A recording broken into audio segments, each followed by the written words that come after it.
The Learning Technologies unit from the IDC Herzliya has hosted an EduTech delegation from the States at the end of May. The delegation included 4 academy experts and experienced entrepreneurs. The first part of the day included presentations of 5 promising EduTech startups that were selected to share their vision with the delegation. It's really hard to teach, and we know it. The solution should be some kind of a concept that will be feasible, and by the way, first stage for elementary school teacher. We are going to, for the first time, to give the teacher some kind of a environment, a solution that will be based on 3 elements that are going to talk together and will support the teacher to overcome the 4 bugs. On your marks, get set, go! The competition is not over yet. Andy is in the lead. Lou ran 4/5 of the course. Ben ran 2/3 of the course. John ran 6/7 of the course. So we are starting every lesson with some kind of a PBL, problem-based learning animation that is related. These are 4th graders, and according to the state standards, about a month ago they started to learn about fractions at all. So they know that 4/5 is greater than 2/5. They can compare fractions if they have the same nominator or denominator, but this is a new stuff for them. We see that the concept is socio-constructivism, sending outputs of the kids, using a gallery to show some stuff, and then doing some compare and contrast. And the teacher is not doing a discussion. Here it's 10 seconds, but in real life it's 20 minutes.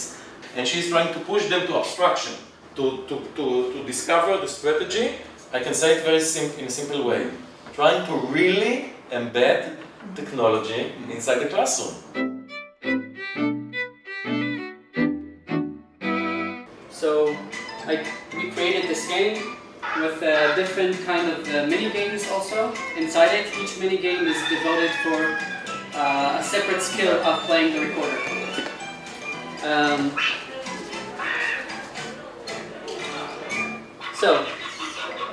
Unfortunately, I forgot my actual recorder in the car, so I'll just whistle for now.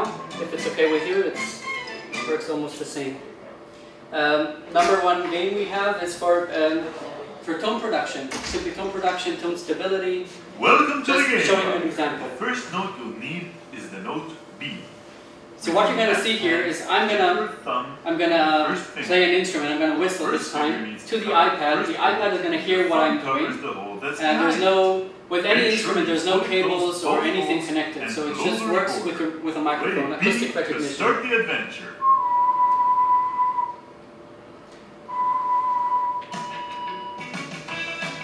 So I'm going to fly the plane.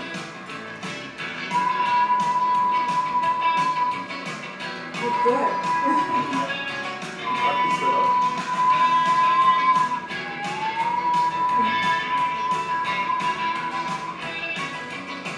If I don't, hey, of course they're going to stay down. I'm going to hit the bushes here. So, and they're getting the prizes exactly in the right pitch area. And this is the most intuitive way to teach kids how to blow.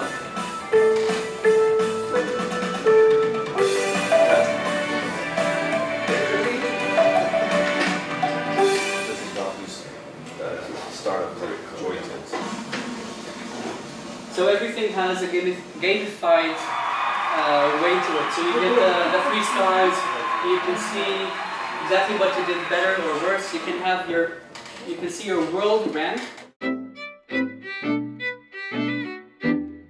The basic idea is not only to learn math, but to learn to think like a mathematician, which is, I think, is more important than just learning math proper. So one thing that you can do here as a teacher or as a child, you can pull down a retractable working screen, and then you can use one of these markers to, for example, to pair up the birds. And you see that you can pair up all the birds save 1. So this is probably an odd number of birds. And we can go on and play with these things. You can also, everything here is can be manipulated. You can sort of arrange them in groups, and once again you can use this screen in order to put them into, try to put them into equal groups, and once again you see that one of the birds is left out. And if you're a child and you work with this on your own, you can take a picture of what you did and then put it away so that you can show it to the teacher later on. The student is told to create a bracelet consisting of 3 of these and 1 of that, so simply you do this, and when you say done, it asks you, well, how many do we have all together? And once again, you can either use this roller here, or you can use your finger to give the answer. We don't seek to replace teachers. We don't believe that teachers should be replaced. We think that they should be empowered, and we are aiming our software not only for children, but also for the adults that are involved in the learning and teaching process. So that's our story. So we thought of an idea how to combine things, because I want my kid, he likes books, kids like books actually, still. I don't know what will happen in the next generation, but they are still liking books. So we tried to think of an idea how we can combine things.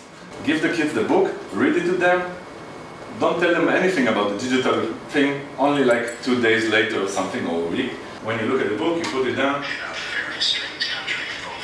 So it's kind of part of the book being waking up class. This is something that we have patented with the technology, with the idea, with the thing is, I'm taking it out, I'm going to another page. It takes like a second. I'm looking at the page, it's the light here, yeah, and I'm putting it down, it starts to move, and it starts to take the same story. So the first book was kind of a book. You get an extra content. It's not just reading the book, it's extra content. You know the never-ending story? It's like you read the books, it's really happening. I think we have successfully done it in a way. And it's really happening there, on the carpet, let's say.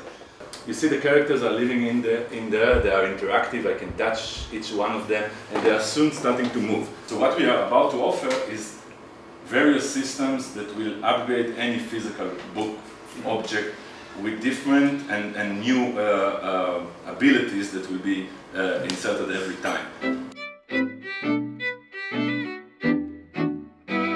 It's not about technology, and the question is not what system to use. The question is how to use it. The buzz recently, and naturally, is videos. One of the enablers, and that's the most popular one recently, and no wonder, is this EduTube. It allows you to take any YouTube movie. Look, you don't take it. It stays there. You are not allowed to take any YouTube movie, and to add to it activities on top of it. Okay, and it takes like 2 minutes to do it. The authoring system is very simple. I will show you an example. Perhaps oxygen can give him a hand. See that, student? Okay, so what any teacher or any of you can do in 2 minutes is insert and add activities that would... okay, what do you say? Attract, repel, whatever. Repel. Repel. Okay. So you can, of course, give... At the end of the presentations, the IDC's Learning Technology Steering Committee met the delegation and held a joint discussion about the future of the Academy. We want to use technologies to enrich the experience, the learning experience within our school. And within the campus, what we are trying to see how we engage students, because the competition is so huge in the classroom between the teacher and Facebook, SMS, etc., and games that you need to compete for attention, and so you need new instruments, technologies, how you engage the attention of the student in the classroom. So this is our mandate, especially that we are trying to find out how we improve students' engagement with the classroom. Consistently, when over time, as I've gone to the chief technology officers at universities, you ask them, what is the most pressing issue you see for your institution over the next 2 to 3 years? the one that's at the top is helping faculty integrate technology with teaching and learning. I think if you think about sort of the three applications, big macro applications of technology, so one is content and communication. We've kind of figured most of that out, from email to digitizing, stuff. That one is 85% done. 20% done is the management issue, sort of the using the data to make better decisions. And the biggest one that's had the most aspirations and the biggest investment, and where we've made the least progress, is how do we use the technology for teaching and learning. And that's the one where there's the least evidence, there's the most either interest or antagonism on the part of both those who say this is great or this sucks, and the absence, and also the least evidence, in the sense that, as we were talking with some of your colleagues about, and my colleagues were saying, do you have data about impact? At the macro level, if this were a pharmaceutical company, and when we were making some of the claims about what we were doing, we have none of the evidence that a pharmaceutical company would have to bring to market to say, this works. And that, I think that what's changed in the conversations in the last 10 years, and particularly the last 3, is this new focus on data. Does the damn thing work, and can you show me real evidence of impact? Not just for the institutions, whether they're schools or universities to invest, but for the individual teachers to say, why should I give you my time to do this? Because my time is precious.